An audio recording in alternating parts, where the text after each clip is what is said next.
यानी जब New Zealand team भेजी थी तब ये कह रहे थे कि न्यू टीम है, इनको चांस देना चाहिए। मैं उस वक्त भी बोल रहा था हम बुरे से हारे, कोई शक नहीं, एक T20 तो जीते थे खैर हम, बट आप कैसे कर सकते हैं कि आधी टीम बदल दें एक टूर के बाद, और खासकर जब आप अगली सीरीज अपने घर में खेल रहे हैं, तो क्या डिजर्व नहीं करते वो बल्लेबाज, वो खिलाड़ी जिनको आपने न्यूजीलैंड तो भेज दिया मगर अपने घर में चांस नहीं दे रहे? ठीक है, वहां पे उनकी परफॉर्मेंस अच्छी नहीं होगी। अब सीन क्या होता है दोस्तों, जब पीएसएल का जिक्र हो रहा होता है ना, तो फिर उन फ्रेंचाइज की अपनी एक मेकिंग होती है, उसमें कई ऐसी फ्रेंचाइजीज हैं जो खिलाड़ी को नहीं खिला रही होती।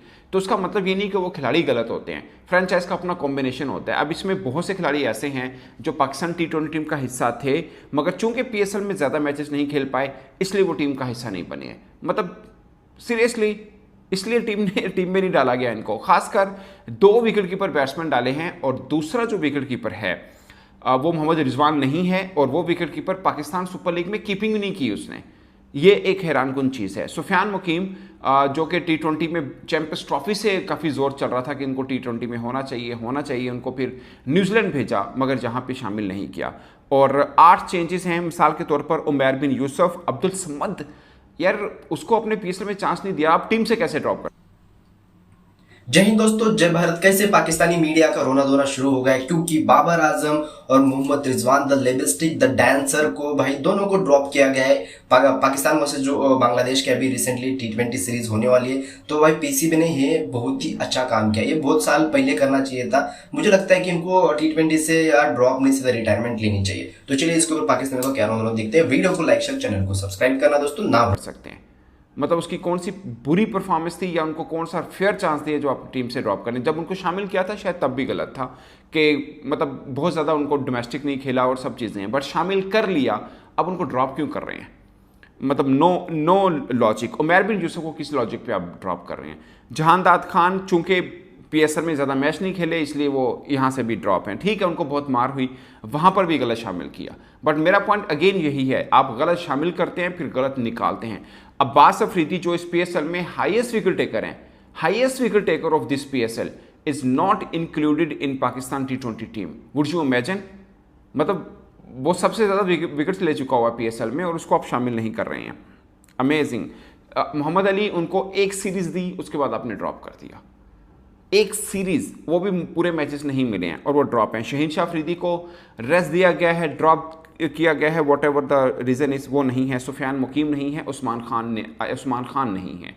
उस्मान खान के ऊपर बहुत दबाव रहा है कि वो परफॉर्म नहीं कर रहे, बिलाखिर उनको टीम से ड्रॉप कर दिया है। मुझे लगता है पीएसएल का कहीं पे ऐसा रंग नज़र आया, कहीं पर नहीं आया, कहीं पे हाईएस्ट विकेट टेकर नहीं है, कहीं पर इसलिए खिलाड़ी नहीं है क्योंकि वो पीएसएल नहीं खेल पाया। मतलब समझ से बाहर है, ऑनेस्टली स्पीकिंग। मैं इस पर नहीं समझ पाया।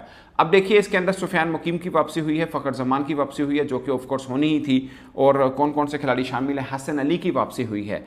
हसन अली ने बहुत अच्छी बॉलिंग की, कोई शक नहीं है, मगर उन्हीं का टीम मेट है अब्बास अफरीदी जिसने ज़्यादा विकेट्स लिए हैं इस पीएसएल में, वो नहीं है। ये मेरे लिए एक हैरानकुन बात ज़रूर रहेगी। टीम पहले बता देता हूँ कौन कौन सी, उसके बाद फिर बात आगे करते हैं। ऑफ कोर्स सलमान अली आगा कप्तान है, नायब कप्तान शदाब खान है। पीएसएल बेहतर गया उनका, मगर T20 सीरीज़ बेहतर नहीं थी जो न्यूजीलैंड में वो खेले थे, बट वो टीम के अंदर हैं। और ये बहुत बातें हो रही थी कि माइक हैसन होंगे तो शदाब खान तो ड्रॉप नहीं होते हैं, वो नायब कप्तान बन के टीम के अंदर रहेंगे, और वो हैं। अगरचे पीएसएल उनका बेहतर रहा है, बुरा नहीं रहा, मगर अगर आप उनकी T20 सीरीज़ की परफॉर्मेंस देखें तो बहुत बेहतर नहीं थी, बट ठीक है उनको शामिल किया है। मुझे उनके नाम पर ऑफ कोर्स एतराज़ क्या हो सकता है, बट मुझे सिर्फ ये है कि एक यंगस्टर को ड्रॉप करना शायद वो आउट ऑफ लॉजिक है, वो नहीं बनता।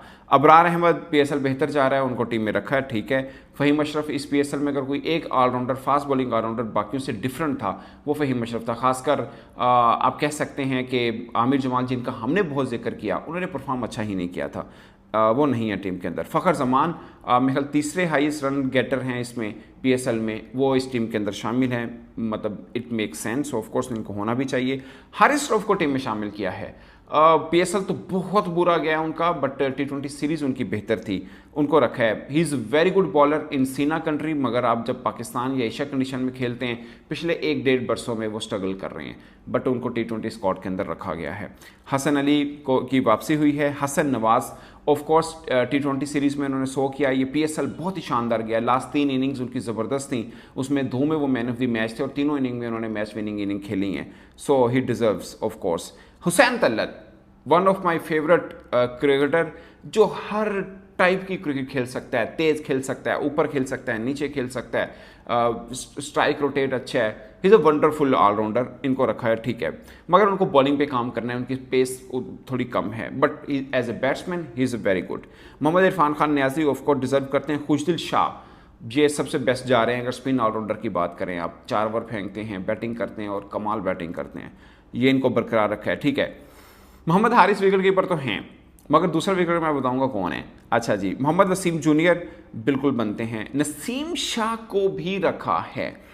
वो उनकी वैसे एवरेज परफॉर्मेंस है, पहले ड्रॉप क्यों किया, ड्रॉप किया, अब दोबारा टीम में वापसी किस तरह हुई है, नो वन नोस, बट हुई है ऑफ कोर्स।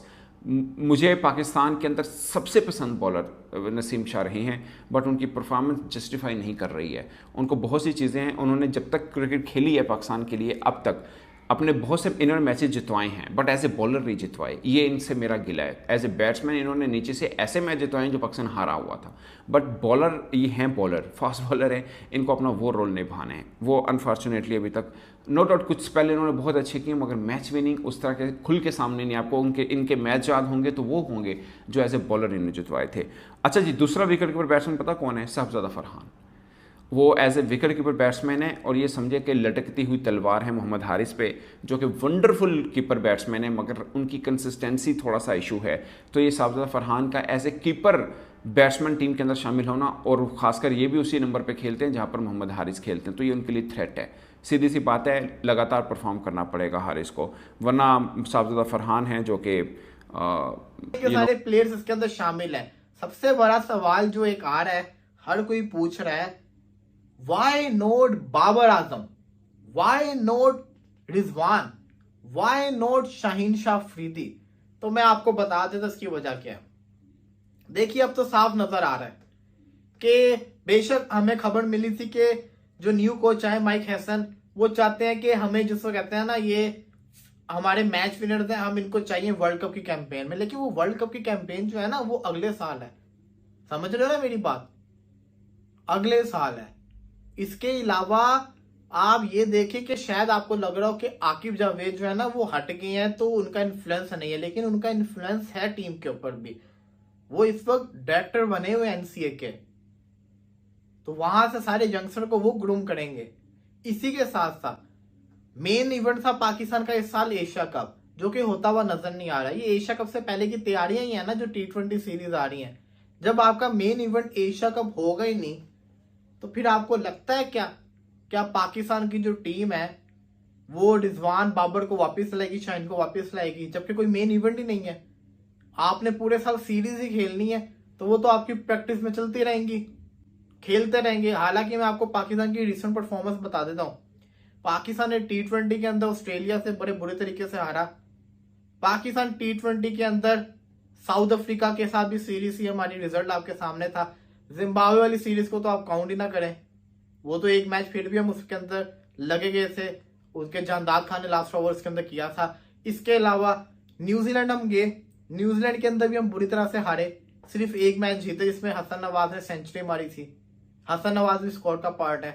तो कहने का मकसद यह है कि हमारी रिसेंट T20 की परफॉर्मेंस अच्छी नहीं चल रही। लास्ट टाइम हम कब T20 सीरीज जीते थे बड़ी नेशन के अगेंस्ट, आपको याद है कुछ? बहुत साल पहले की बात है ये।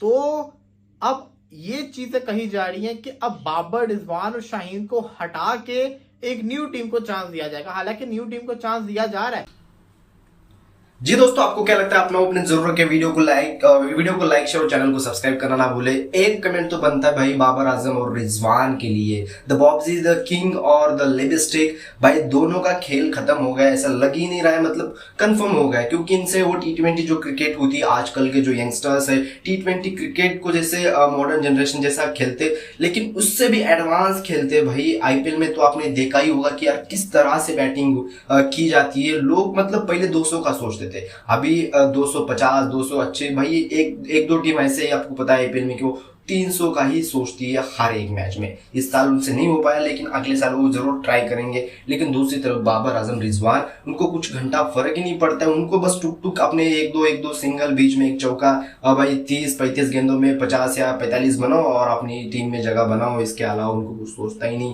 अपने देश के लिए खेले तो जीतने के माइंडसेट से खेलना चाहिए, तो उनको ये घंटा फर्क नहीं पड़ता है। तो बहुत ही अच्छा पीसीबी ने भाई ये डिसीजन लिया है कि बाबर रिजवान को निकाल के फेंक दिया है T20 क्रिकेट से। आपको क्या लगता है? आपने अपनी जरूरत के वीडियो को लाइक शेयर और चैनल को सब्सक्राइब करना ना भूले। मैं मिलता हूँ नेक्स्ट वीडियो में, तब तक के लिए जय हिंद जय भारत।